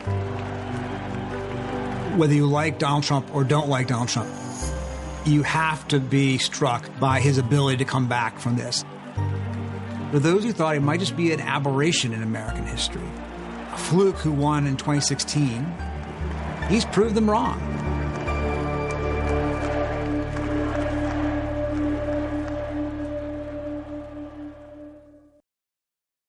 So I'd like us all to say a prayer for the well-being of the marriages of Barack and Michelle Obama. They appear to be on the rocks. Let us also say a prayer for the well-being of the marriage of Kamala Harris with Douglas Emhoff. Let's hold them close to our hearts as they go through such difficult times. Obama's because there seems to be some momentum picking up in the rumor mill about their marriage. All right, I'm going to bring you what I know. First, on January 15th, in the Substack of Jessica Reed Krause, also known as House and Habit, she's well connected in some circles and worked for RFKJ for a time, right? Didn't she? She was close to RFKJ. Close to. She posts the following. And she's been right about a lot, this gal. Michelle Obama's absence at Jimmy Carter's funeral certainly raised some eyebrows, but yesterday's announcement that she won't be attending Trump's inauguration confirms something is definitely going on between her and Barack. She said whispers about cracks in their relationship have been circulating in D.C. for over a year now, but this feels like the first public proof of a marriage on the rocks. The question now isn't if, but when. If I had to guess, they will wait until after the inauguration to announce it. Timing, is everything. And yet the story doesn't end there. For months, I've heard Jennifer Aniston's name tied to Barack. At first, it seemed ridiculous, but the rumors have remained steady among New York and L.A. circles. I should reiterate to the audience that Aniston has denied it, saying, I don't even know him. I've seen Michelle more than I've ever seen him. Then Jessica cites a DM she received the day before. Quote, he's with Jennifer Aniston. My old manager, now a friend, is connected to her inner circle. At a gathering with Jennifer's friends, the affair came up casually. Jennifer herself admitted it. They were sitting with a psychic, which makes it sound surreal, but it's definitely not a secret among her closest friends. Then yesterday, Meghan McCain had a discussion about this on her show, suggesting she is hearing the same. She had on Tara Palmieri, who's a reporter, saying, fast and furious loud, I've been hearing this rumor about the Obamas getting a divorce from reputable people. I'm not talking about TMZ, she says. I'm talking about very serious journalists telling me they are hearing that the Obama divorce rumors are true. And Tara, who's a senior political correspondent for Puck, says, I've certainly heard it for a while, too, even before Michelle said she wasn't coming to the inauguration. I do not know whether this is true at all, but if it is true, it truly would be a political earthquake in Democrat circles. Never mind America. I don't remember a presidential divorce in modern history. What do you guys make of it? Oh, man. So I started hearing murmurs about this a while ago, too. And I guess so I asked Ashbrook, and he confirmed it. Ashbrook was like, because he hangs out with a lot of Democrats. Was a psychic there? We did it with a psychic. Yeah. And so that's the thing is, how awesome must have that situation been that the psychic was like, I see a president in your past that you're currently dating. And she's like, oh, it's Barack. Yeah, you're right. And then through the crystal ball, it's like, I'll be there for you. Oh my God, it's Jennifer Aniston. Jennifer Aniston, it was her circle of friends there allegedly discussing this. But we don't know. But that's how you know it's true. Is it so hard to believe? When a woman tells another woman, yeah, you can tell me, I'll keep a secret. The phone's already out. Now it's about to hit a group chat. So that is to me, the most conclusive piece of evidence. Some of you are married. Did you see the post he put out to celebrate her birthday? Yeah. Was it her birthday or their anniversary? Yeah. He chose the least attractive photo of her that's ever been released. I mean, this is just wrong. Michelle Obama can look very nice in a photograph. This ain't it. She's got the kerchief on her head. They're about 20 feet apart in this intimate dinner. And he looks great. This is classic, right? He's like, this is a great picture. He's got the 1,000-watt smile. And she looks terrible. Why would he do this? Megan, if I posted that photo, I certainly wouldn't be dating Jennifer Aniston. You'd be a dead man? I'd be a dead man. And I've only been married a year, but I've already learned you take the photos, you show it to the wife, and then you distribute it. Well, no. It's simple. The way it works is you take the photo, you show it to the wife, you retake the photo, and then you get and then there's always a couple of. You got to get the principal to sign off. Yeah. But let me ask you for real, do you think this is true? No. So here's the thing, and this is one other theory of the case. Maybe Jennifer Aniston is the Biden's answer to George Clooney here, right? I mean, maybe this because I'll be honest. I have heard this sort of thing rumbling around in D.C., And there's some connections there with the like people, what you would call reputable people because they served in an administration. Maybe they served in the Obama administration. They certainly served in the Biden administration. And that's the thing is, so the Bidens and the Obamas hate each other because Michelle Obama is very good friends with Hunter Biden's ex-wife. So that's led to a significant problem where they don't like Hunter. And if you don't like Hunter, Joe doesn't like you. So I would not be surprised if Holmes is right on with this of like, oh, well, why don't we do this? It's like, oh, man, you give us problems, maybe you can have a problem or two. Bingo. But I'll tell you what. Next level. Wait, just to be clear, you are suggesting that maybe there is something going on between Barack and Jennifer and the Bidens are leaking it. That's could my be. guess. That's my guess. Could be. I'll tell you what. All the Go ahead, hallmarks. If it is true and he leaves Michelle Obama high and dry and she's dissatisfied, I cannot wait to learn about all of these secrets that Barack Obama has kept hidden over the years from Michelle Obama and her pals, because you know there's a whole past on Obama the long that tail. nobody has written about, but she could be a first-person witness. Here he is alone at the Trump inauguration, which really was, it was stark. All these former presidents came in with their wives, and then there he was. It was jarring. All alone. It was jarring, wasn't it? Yeah. I mean, just the spectacle of it all, and then seeing him alone. I mean, it really did. Like, just as a viewer, you knew she wasn't coming, but then you saw the visual of it, and you're like, And then the Clintons were there together. I mean, the Clintons can be there together. What is going on Honestly, with the Obamas? And I talked about this with Maureen Callahan, but the fact that Michelle did not go to the Carter funeral, it really is kind of shocking because she said, her team said she had an appointment. She had a scheduling conflict. Like, what could possibly be for an inauguration, a conflict that would keep you away as a Democrat from President Carter's funeral and then the inauguration? It's like, I don't. And somebody was it Maureen? Somebody was saying she's having plastic surgery, right? But then he posts that picture of the two of them. Well, she wasn't having plastic surgery. So what the hell's going on? And it's clearly not a partisan thing. Like, Michelle's not trying to resist, so she skipped the inauguration because she also skipped the Carter funeral. There's something happening there. There's something there. They did a fist bump. I mean, that clears everything up, right? I mean, there's, not to add insult to injury, but there's a Daily Mail report out today saying Kamala Harris's marriage may be on the rocks. Like, everybody's on the rocks. Again, I will say I love the Daily Mail, but the sourcing appeared weak. It was like people who know the couple, but like, I don't know if it's any better than that. But they're saying she's blaming him in part for her loss because he turned out to be such a hot mess liability. You buy it?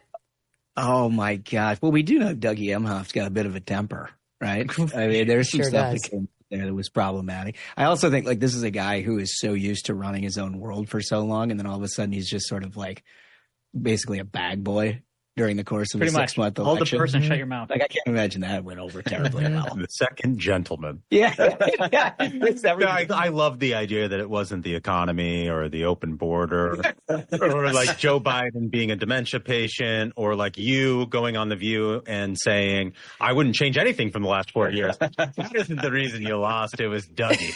Oh, Dougie. It was Doug and his receding I'm just going to say, I'm all for marrying people named Doug, but she blew.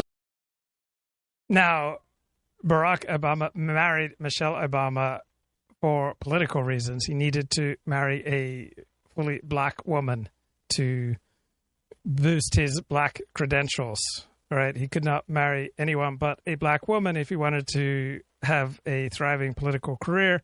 Now his political career is behind him. He doesn't need Michelle Obama anymore.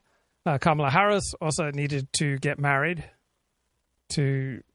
so that she wouldn't come across as the spinster lady, the pathetic spinster. So now that they perhaps no longer need their spouses for political reasons, maybe they'll move on towards a path of lasting and fulfilling, loving relationships. Just like the Prince Charles, right? He was in love with another woman, but she was married, and so he couldn't marry the woman that he loved. And so he's tried to make something happen with Princess Diana, who was a virgin. She was the right one for him in political terms, in terms of his responsibilities. as a prince and future monarch of England, but the relationship just didn't work, and so they got divorced, and Prince Charles finally ended up with the woman who he loved. So if Barry Obama's heart belongs to Jennifer Aniston, who are we? Who are we to blame him for that?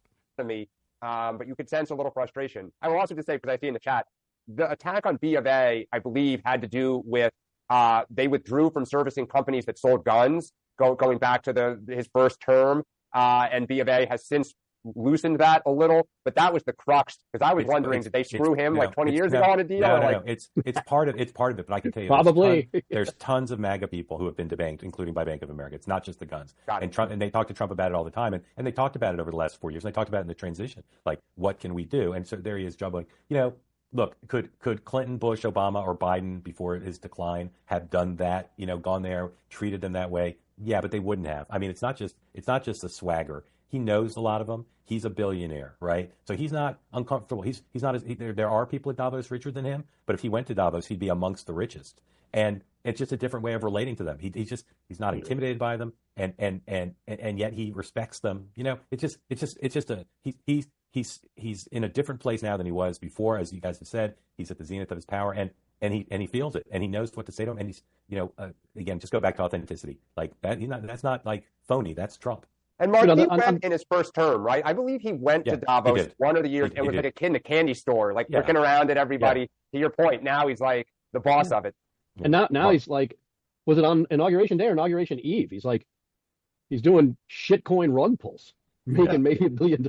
Right. I mean, I'm going to put aside the ethics of it. That's what I'm talking about. It's kind of badass to do that. I mean, my God, he's just like, boom, you know what I mean? Yeah. Like, just made $1 billion. Like, what? Now I'm going to be president, Yeah. Oh. That's peanut barking in the background. I apologize. That's all right. Matt, what were you going to say? No, that's exactly it. No, I think exactly what you guys said. As I go to my first point, it's a man who's confident. Yeah. All right.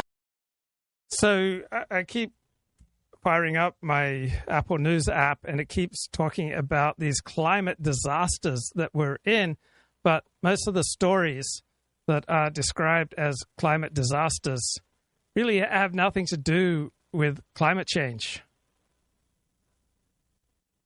Right. Hurricanes have decreased in frequency since at least 1980. Major hurricanes show no significant trend since at least 1980. There is little evidence that hurricanes are becoming stronger on a global scale. Wildfires have increased in some regions, such as the western United States, but this is largely due to increased human ignitions in conjunction with poor city planning and forest management practices. Right. Wildfires overall have decreased in frequency over the last 2 decades globally. So has burn area. Reductions in fire risk must focus on addressing the root problem. CO2 emission reductions will not be helpful, especially in the short term. Heat waves have increased in frequency, intensity, and duration since 1950 at a global scale. They are projected to increase through 2100, but these trends are not observed everywhere, such as in eastern North America and in parts of South America. Future increases in heat waves may be partially offset by reduced atmospheric blocking that was caused due to Arctic amplification. Right, so this may reduce heat waves. Cold waves have decreased since 1950 virtually everywhere. Those trends are projected to continue through the remainder of the 21st century. So Donald Trump is embarked on a blitz of common sense measures. And Colin Liddell writes about it. So Trump's main political push in recent days can be typified by common sense policies, especially the attempt to generate competence by reverting to simplicity instead of the complexity of new green energy solutions and difficult to calculate impacts on global weather. He reverts to the tried and tested means of cheap gas. Instead of the complexity of redrawing the gender map, he reverts to the simplicity of male and female. Instead of the complexity of a massive migrant population existing in a no man's land between citizen and non-citizen, he prefers the clarity of legal and illegal. Instead of the complexities of international organizations and carefully woven diplomatic consensus, he prefers the simplicity of America being the biggest gorilla in the jungle and asserting its alpha male prerogatives. Steve Saylor notes, it's funny how rarely the mainstream media mentions that affirmative action touches every aspect of American life.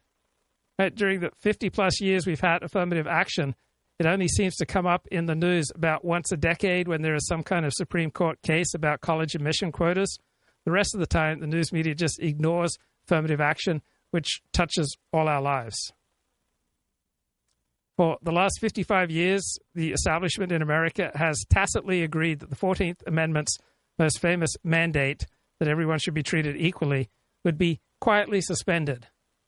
The duration for which it will be suspended has never quite been specified, so we are 2 generations into the affirmative action emergency.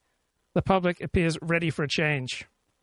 The breaking point of popular patience arrived during the racial reckoning of this decade, as people had their faces rubbed in the openly racist hatred espoused by DEI apparatchiks. So as long as the cathedral was acting with a soft touch, it was able to act with impunity. But when its touch became harsh during COVID, that led to an enormous blowback that sees the right in ascendancy.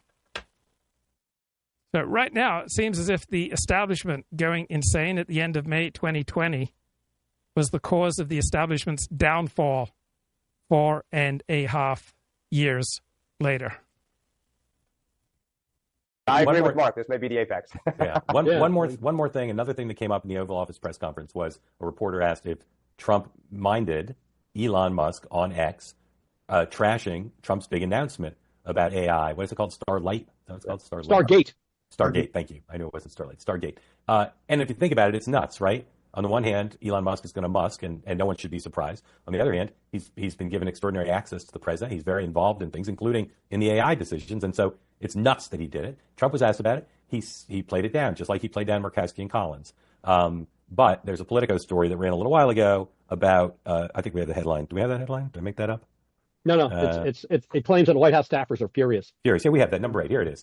It says White House staffers. And of course, we know that Steve Bannon is very public about trashing Musk, which is also, again, not normal. It'd be like, if Anita Dunn were publicly criticizing Ron Klain. I mean, it's just, Well, do me a favor, read the top of that NBC story, or better said, that Politico story, and then think about Steve Bannon again.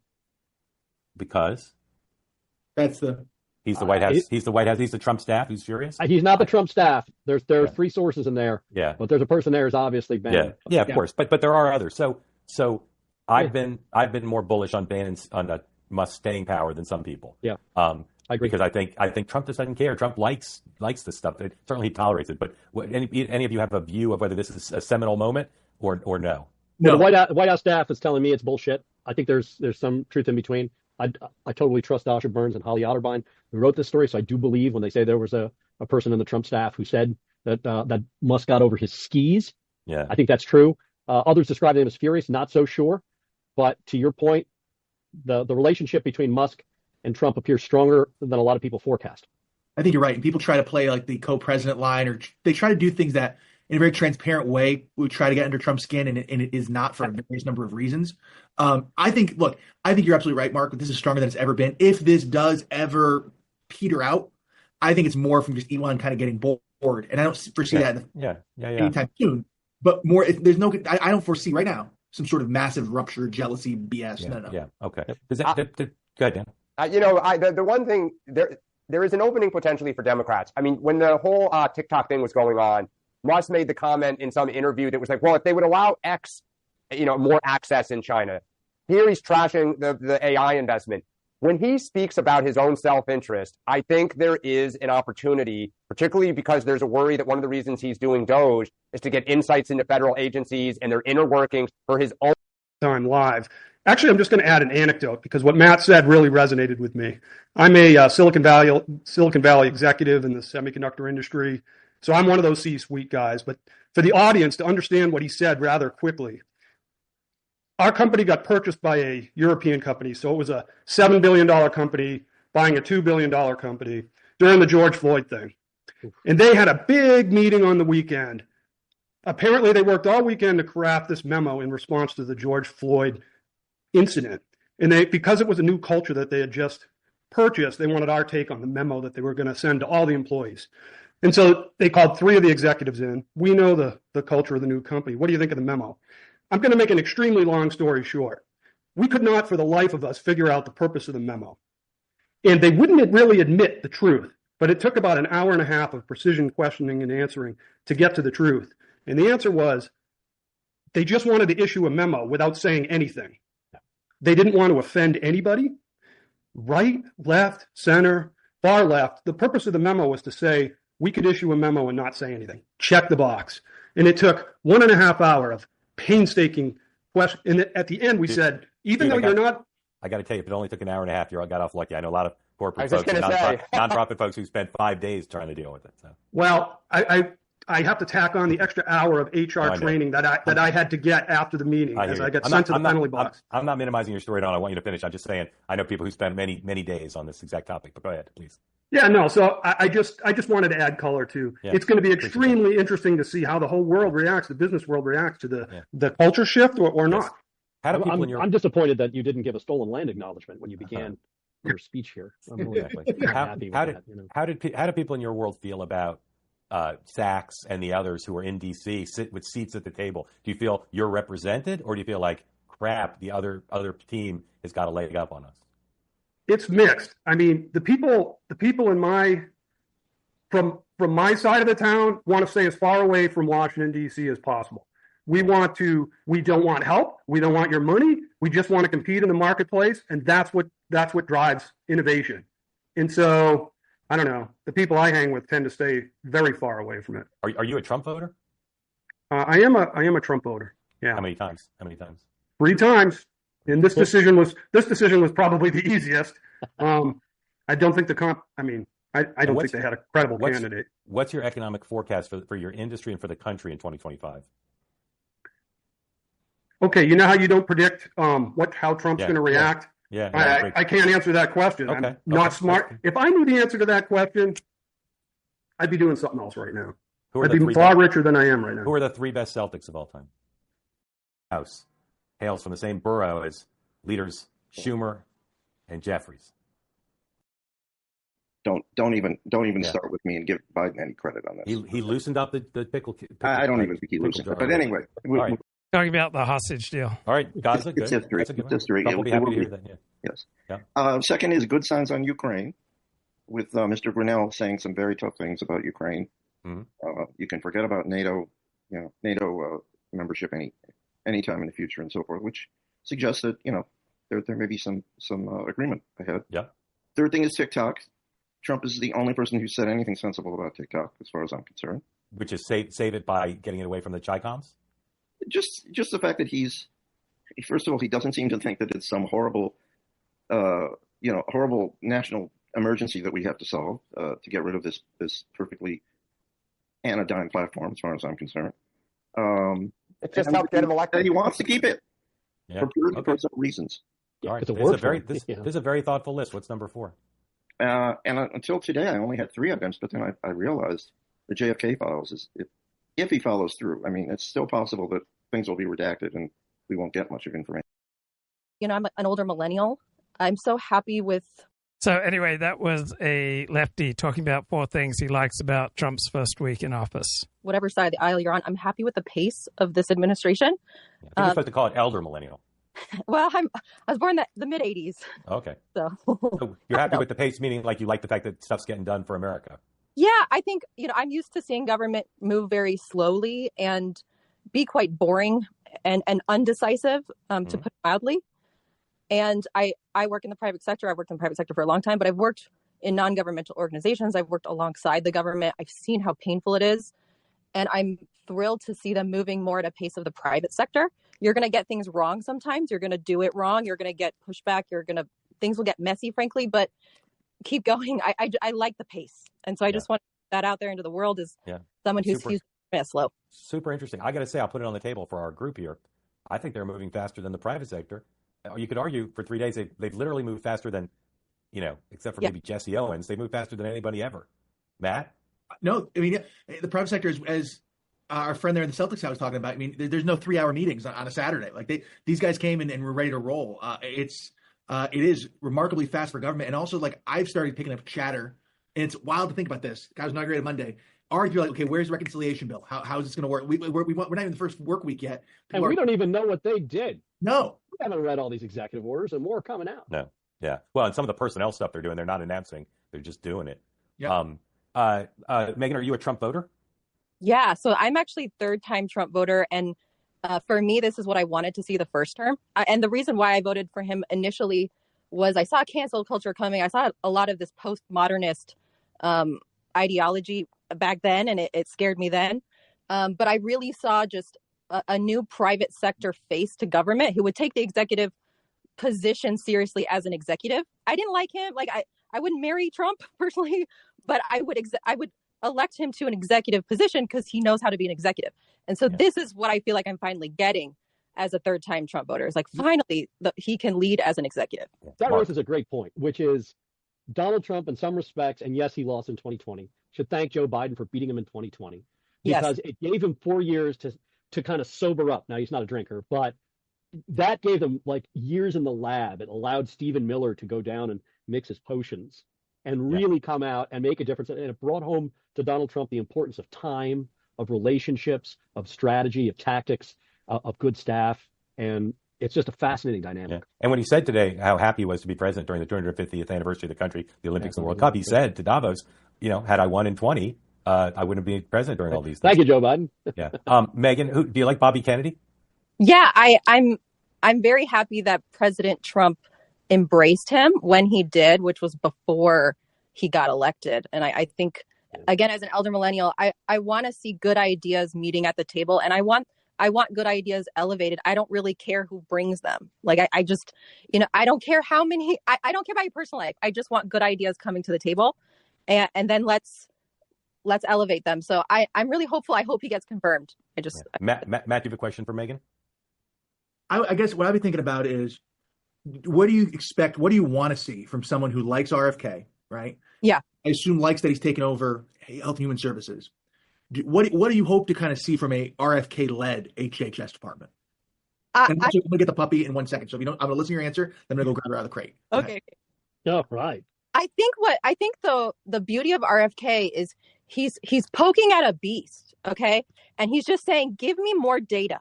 And so what I hope is he says, I want more data about that. And let's start publishing this crap like crazy. Can we have somewhere to go easily that gives us real studies, long-term studies on these vaccines?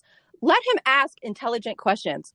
And that's what I hope. I just hope there's more questions than even answers with him. Because as American people, what's so beautiful about our country and what we've built here is you're allowed to ask a lot of questions. You don't have to be an expert to ask a question. Yeah. So I want to see more questions. Mark, question for Megan. At what point are you concerned that some of the things that RFK says are just kind of crazy? I'm not concerned as an American thinking individual about what people say, because I will determine what is crazy and what is not for myself.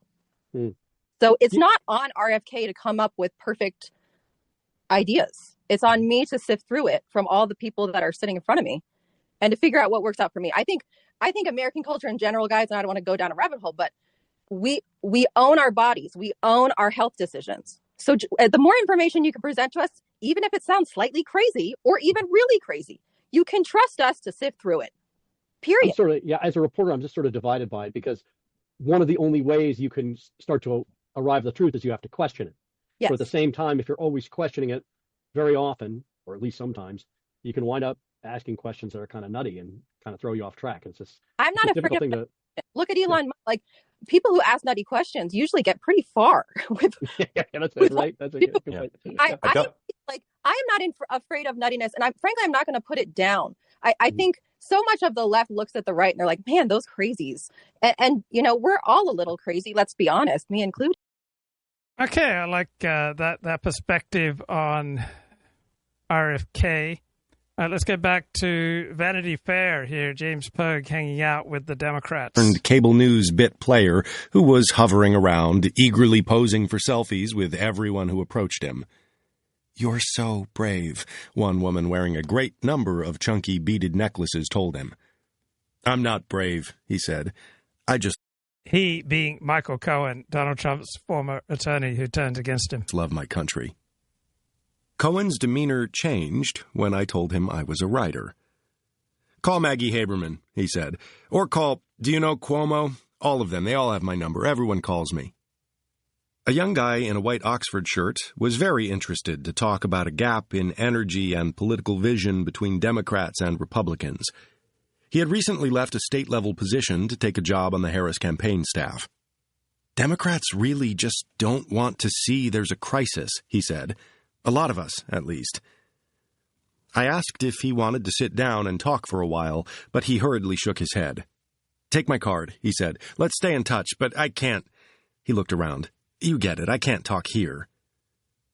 I was finding, much to my surprise, that Democrats at this convention were harder to convince to speak freely than Republicans, who may hate the media and regard us as an intelligence-gathering arm working for an enemy power structure, but they're rarely boring. I explained to him I was looking to speak with Raskin to talk over this problem Democrats faced in suddenly looking like the party defending the status quo and institutions of state. "I think this really is the core conversation in American politics now," the Harris staffer texted me later. "I completely agree about how head-spinning it is to see the American right begin to own anti-blob arguments that used to be the province of the left." The blob is a term coined by Ben Rhodes, a former senior advisor to Obama, to describe the intractable nest of private and governmental interests that make up our national security establishment. Not so long ago, a thing Republicans rarely criticized. The staffer marveled at how prevalent this conversation is becoming in circles where it previously seemed kind of unthinkable. There was no way to get Raskin alone at the party, where the crowd of admirers had not thinned at all in the time I'd been outside. So we met around 4 the next afternoon and traveled in a small entourage very slowly past the concession stands and roped-off sections reserved for streaming influencers, stopping every 10 yards or so as another nervous pair of fans would approach to wish him well, thank him, and tentatively ask to shake his hand and snap a picture. We took a tightly guarded elevator up to a suite on the 8th floor in the rarefied VIP area housing skyboxes and executive suites. The actor Mandy Patinkin was in the hallway as we exited the elevator. He froze when he saw Raskin. He clasped his hand and held on to it as they talked.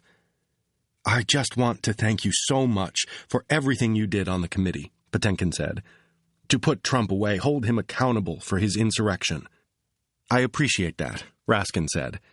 "I just want to know if there's anything I can do to help," Patinkin said. "Well, now you know you've got friends in low places on Capitol Hill," Raskin said. "Thank you." I waited for a while as Raskin did a spot with a trim 35-year-old streamer in a tight-fitting suit named Brian Tyler Cohen. I had never heard of him before, but he has 3.5 million followers on YouTube, and he'd just gotten word that his new book, Shameless, Republicans' Deliberate Dysfunction and the Battle to Preserve Democracy, had reached the top of the New York Times bestseller list.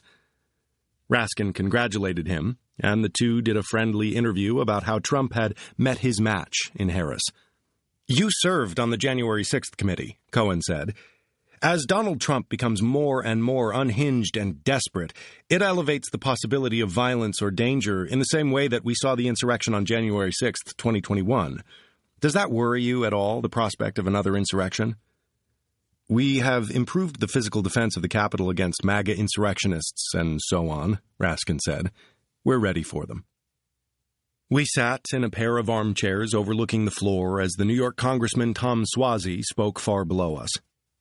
Raskin wore a formal gray suit with an incongruous pair of chunky white-soled sneakers, the same kind that left New York Times style writer Guy Trebay despondent over the state of our establishment when Mitch McConnell, Hakeem Jeffries, and Kevin McCarthy turned up wearing them in an Oval Office meeting in 2023. Raskin, 62, is small in build with a bit of a comb-over, but he conveys a gravity and command that must serve well in the setting of a televised congressional hearing. I explained I thought Trump had a good chance of winning, and that if he did, Raskin might soon be at the center of some very bitter battles. Steve Bannon had predicted that a second Trump administration would hit the Department of Justice with a blowtorch. Well, They assert a very strong version of the unitary executive theory, he said. It will be Donald Trump calling up the Attorney General and ordering him to do whatever Trump wants in terms of squashing investigation of someone who has given him the big campaign contribution or going after a perceived political enemy. That's a radical reversal of our understanding of the relationship between the president and the prosecutorial function. They're putting that at the center. Raskin was elected in 2016 with the help of Sanders-aligned PACs, and in his early years in Congress, he developed a reputation as a civil libertarian and skeptic of the so-called blob. But the Trump years and January 6th seemed to make him more sympathetic toward our internal security apparatus. Last April, Raskin reversed a position he'd taken on 2 procedural votes and ended up casting what amounted to the decisive vote to preserve the backdoor search loophole in the Foreign Service Intelligence Act, which allows federal agencies like the FBI and the National Security Agency to surveil the communications of American citizens in some circumstances without probable cause or a warrant. A power that has been used since the Bush administration to spy on dozens of racial justice protesters, a state judge, a professor, a sitting congressman, and a U.S. senator, and even a batch of... Okay, let me see if I can fast forward to a good bit here. In Democratic circles, talk about politics often stays within such a narrow band of issues and horse race chatter that officials at the DNC often seemed intrigued to talk big picture. So very different from the mood at, for example, the National Conservatism Conference. Said to me now. So I was in the awkward position of having to defend the law enforcement objectivity of the FBI in terms of the Trump investigation and political of social polarization which is being promoted by the right wing. It's consistent with...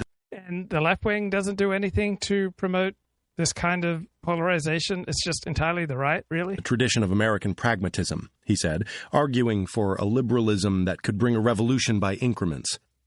And pragmatism gets a bad name because people think pragmatism means adjusting to political reality. Okay, come up. Let's get to the good stuff here, mate.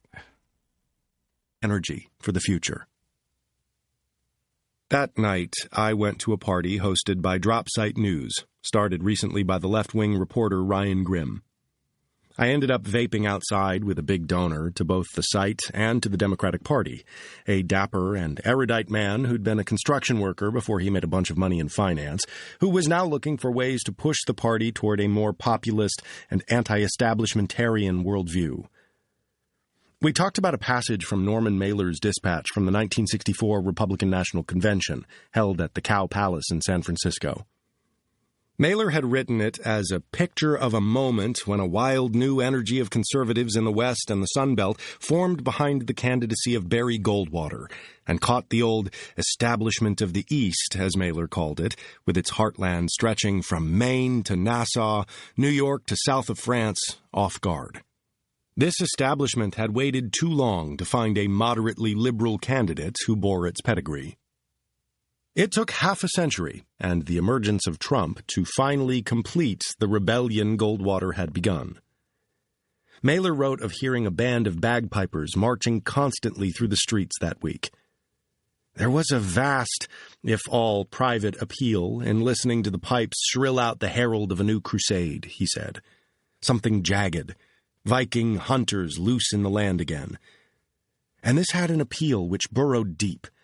There was excitement at the thought of Goldwater getting the nomination. Against the Pipers' tribal skirl, the left's answer had long been the promise of a utopian future built out of collective struggle. Their welling energies were summoned by songs like Solidarity Forever, We Shall Overcome, and Which Side Are You On? The miners' protest song written by a 12-year-old miner's daughter named Florence Reese. A hint of this old energy came on the first day of the convention from the United Automobile Workers president, Shawn Fain.